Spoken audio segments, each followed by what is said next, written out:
Jim Salisbury. You can hear Jim on the Philly show with Todd Zalecki and our buddy Ruben Amaro Jr. I guess Zalecki's our buddy, too. Jim Salisbury joins us now. Thanks for giving us the time, Jim. Yeah, my pleasure. How you guys doing? We're good. Actually, What's up, Jim? Before we get to the Bryce Harper thing, we were just sort of figuring out the rules for Fritz's matchup with the camera next Wednesday, and we have heard that you have seen Fritz throw more recently than any of us have. So, as someone who has had a catch with Jack Fritz recently, how does the arm look? That is true. I have what they call a fresh scouting report. Yes. What's it look like? What would you write on the scouting report if the GM came to you and asked you about Fritz? I would write, that's a great question. I would write, for an out-of-shape layman, it's a good arm. Okay. That's about, I think we'll take it. It's, he's got some arm strength and some carry through the zone. We'll see if he can throw strikes. To me, that's the big thing. If he throws strikes, I think Joe will have problems if he throws strikes. But I don't know if he can throw strikes because, Jack was quite boastful on the first leg of the tournament, and he was fed a large dose of humble pie. It sounds like he was. Sure was. Yeah, as someone who watched it, it was something to behold. Yeah. Ike will tell you this. There's an old saying, the great athletes expect to win, but they don't assume they're going to win. And Jack assumed he was going to win, and that's a problem. Well, that's why no one's called Jack a great athlete. if we're being fair, Jim. Catching strays over there. 2012 first team all chestnut. There it is. That was 13 years ago. So Jim, we're talking about Bryce, and the 6.5 years feels like it's gone by pretty quick. Now, when you look at it all, a lot has happened, but it's just weird to think that we're halfway through this contract that seems like, at the time, this contract will just go forever. You're right. It does seem like it's gone quick, and I remember when he signed it, 13 years seemed like an eternity, and now you're at the halfway point. It has gone by fast. I think he's had a great impact, though. I know some folks will look at it and say, well, they haven't won a World Series yet, but you can't win a World Series alone. I think he's really carried his end of the bargain. I think it's been a really good investment. At the time he signed, $330 million was the largest package ever given to a major league player. And now it's like 10th or 11th because the market just keeps going crazy. I know this sounds funny, but I almost think he's a bargain. I know he's had some injury problems, but, so far he's put a lot of fannies in the seats, and they've won a lot of ball games. And I think it's been a dynamite investment. Maybe, Wheeler's been a great investment, but so has Harper. Yeah. Has there been anything that has surprised you about him that you didn't anticipate that we've gotten to sort of learn or know about Bryce during his time? Well, that's a good question, Ike. I'd probably answer that. Nothing has surprised me performance-wise, but maybe like person-wise. Yeah.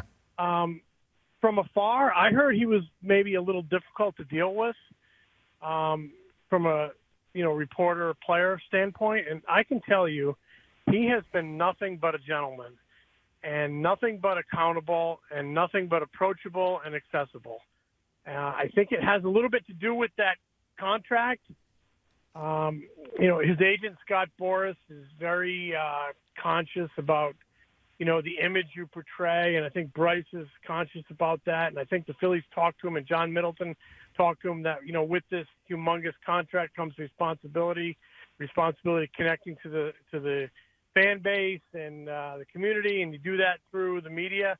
He's been great to deal with from a media standpoint. Like I said, accountable, a gentleman, always there, doesn't duck anything, and to me that is probably the biggest surprise for me because I had heard he could be a little prickly when he was in Washington, but I've never seen even anything close to that. Well, and a credit to him because your agent can tell you to do this all you want, and the owner can tell you this is what's important to me all you want. But then all of a sudden, when you're in the reality of 162 games and upset fans and, reporters asking you, the same questions 100, no offense to reporters, but just like the way that it works, and to never crack really is honestly one of the most impressive things. Yeah. I wait for him to break, and like he never cracks, Yeah. And no offense taken. Yes. That's what we do. Yeah, no, it's just that. Yeah. That's what we do, and he understands it. Yep. He gets it. He kind of knows who the guys that are around a lot, the guys who get it, and he's a real pro. He's a pro in dealing with you. Doesn't suffer fools, but I'll tell you what, he's been nothing but a pleasure to deal with from my end. I've enjoyed dealing with him, and some nights when you're watching him, you feel like you have the greatest job in the world. I've done this job a long time, and watching Jimmy Rollins, watching Ryan Howard, Cole Hamels, Chase Utley, Roy Halladay, Zach Wheeler.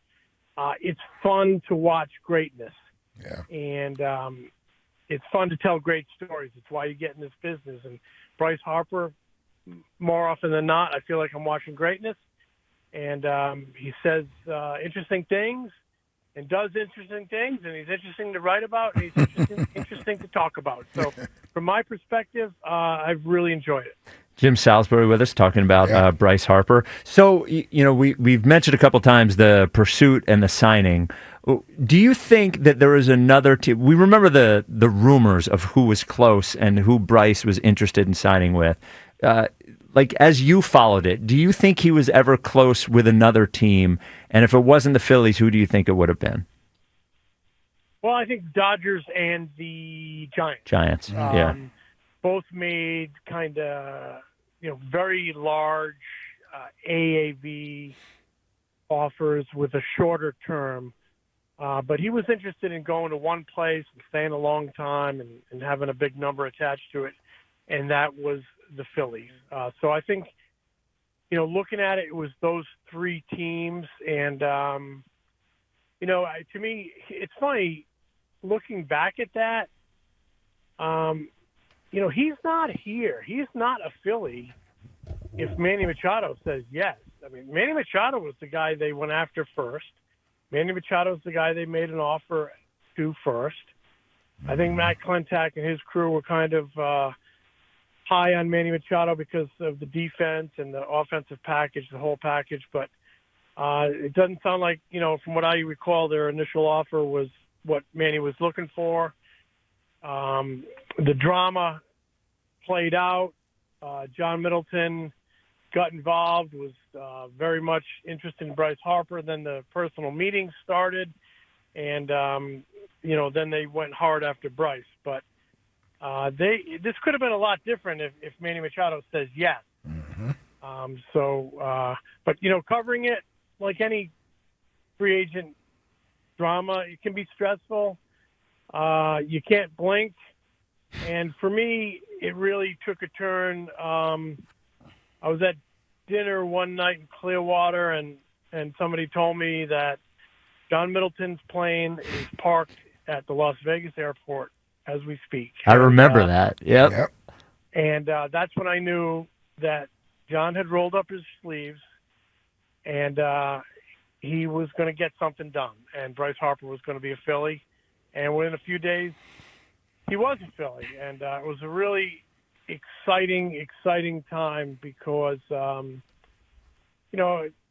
I first started covering the Phillies, they were in a real dark period of a long rebuild. And then they had the great Jimmy Chase, Ryan Ruiz, Cole Hamels, Charlie Manuel era, and that was fun. And then they went dark again, and it got quiet and boring. And, man, Bryce just, I remember the day after he signed in Clearwater, I remember talking to Reese Hoskins, and his eyes were like saucers. He was so excited that, baseball was back. And he was standing outside the clubhouse in Clearwater, and there's a big, you guys might have seen it when you were down there, there's a big mural on the wall outside the clubhouse of the moment they won the World Series in 2008, when the ballpark is just going crazy and the banners are being unfurled and the players are mobbing each other. It's this huge picture.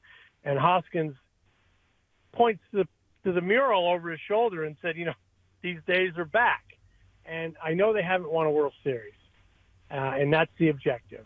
But the excitement has come back, and baseball is back. And a lot of it started with Bryce Harper, but it takes the whole team. Zach Wheeler's been a great acquisition.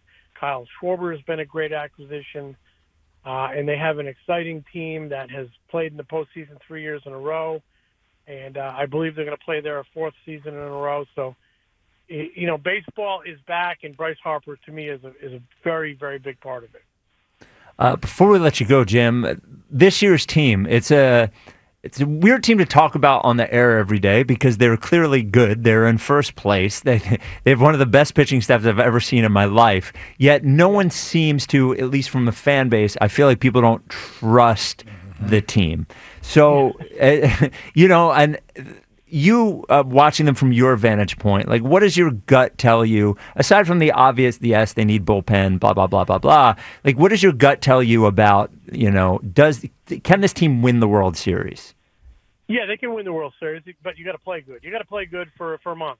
And they've played good for months, several times, many times. And Bryce Harper was Player of the Month last year in May and June. They can play good for a month and win the World Series. To me, there's not a team that's a shoo-in to win the World Series. It's a team that gets in and plays the best. And, having a great starting staff is a great place it's a great launching pad. So that's a good thing to have. They have a lot of inconsistency on offense. They need to put together a good month. The bullpen is shaky. That's where the front office needs to come in and I think make a score for a big arm reliever, or maybe even a big arm and a nice secondary arm back there. But I understand that the fan base doesn't trust them because we put so much stock in October, so much stock in the postseason, and that's fine because that's what pro sports is all about: winning championships. And when you don't win one, and you come up short in the tournament, and your offense goes cold 2 years in a row, and your bullpen fades 2 years in a row, it kind of smacks at your confidence level a little bit. So I totally understand it, but I really think the foundation of the team is good. I think they're going to get there into October, and then it's about how you play. And I still believe that Dombrowski will do something to shore up that bullpen, and maybe they'll get a right-handed bat. I'm not sure there's a right-handed bat out there that puts them over the top. But there's probably right-handed bats out there that would mitigate some of their shortcomings and help nudge it along. But get a good bullpen arm, and I think they will. I really think they will. And then you need your big boys, your Harper, Schwarber, Turner, Realmuto, all of these guys. If you're going to win this thing, you're going to win it with your core playing well in the month of October. And the bullpen acquisition that your front office can deliver, helping out. And there's so much to this. They finally have a handful of pieces in this farm system that everybody likes, that everybody's excited about. But they're probably going to have to sacrifice one or two of them. But it's time. This is the time to do that because you have a star-studded roster. You have a humongous payroll. You have huge expectations. You have an odometer reading that is very high with your core is all over the age of 30. You got to win now. You got to win this year. You got to win next year. You have an elite pitcher that is 35 years old, and we all know that, they only have so many bullets. So the time is now. The time is now to try to make something happen. And I'm just fascinated to see where this goes. You've watched and covered a lot of Phillies baseball. We've given out our sort of Mount Rushmore of Phillies. I would love to hear who you would have on your Mount Rushmore of Phillies. Wow. Pro sports is about winning championships. Don't tell LeBron that, though. Don't tell LeBron that. Yes, I agree with you. That's why I have such respect for the Eagles quarterback. I hear this debate that he's this, he's that. He's a champion for me. But anyway, Jimmy, Ryan, Chase, Cole Hamels. Cole Hamels was 24 years old. I could barely get out of the driveway at 24 years old, and he's putting the city on his back and pitching him to the World Series. Roy Halladay in just two great years was awesome. Kurt Schilling, covering Kurt Schilling was awesome because the teams were terrible, and you knew every fifth night he was going to go out there and do something, insanely special. And then after the game, he was going to say something to fill up your notebook and light up your story. So he was great to cover. Those are all my Mount Rushmores. But Bryce Harper is a Hall of Famer. We're watching a Hall of Famer. Oh, yeah. I know he's had injuries. Some of them are those type of injuries you wonder about, is he breaking down? But, he got hit with a 96-mile-an-hour pitch that shattered his thumb. That's not breaking down. That just happened. So all of those guys are on my Rushmore. This Schwarber guy is a tremendous, tremendous offensive player and a tremendous leader in the clubhouse and a really quality human being. And Zach Wheeler, to watch him pitch every fifth night is something special. So that's a pretty big Mount Rushmore. Yeah, that's about a 12-player Mount Rushmore. You're going to need a really big mountain. You beat me out. I stretched the Mount Rushmore. You really have. You like Mount Rushmore cube. Yeah, I'm sorry. I put Jimmy, Chase, and Ryan because they won a championship. Yeah. They won a World Series. And Cole Hamels. For me, winning a World Series carries a lot of juice here. Yeah, so 1980 didn't what about that squad? Nah. I'm not that old. By the way, last thing, Jim, is Fritz going to throw strikes on Wednesday? That's the big question. Oh, come on. If I'm DeCamera, I'm taking until I see a good one. Yeah. By the way, DeCamera was going to do that anyway. The guy's arms could break if he swings that bat. So what's the deal if you walk him? Does that count, like for him reaching base? Yeah, yes. 4 times on base. It's a win for him. He won't get a hit, so it's probably going to be a walk. Yeah. And then 3 times the push and 2 times and under, I win. Don't get cocky, Jack. Yeah. You hear it, don't you, Jim? You can hear it. All right, Jim. Thank you so much for your time today, man. All right, my pleasure. See you guys. All right, there is Jim Salisbury.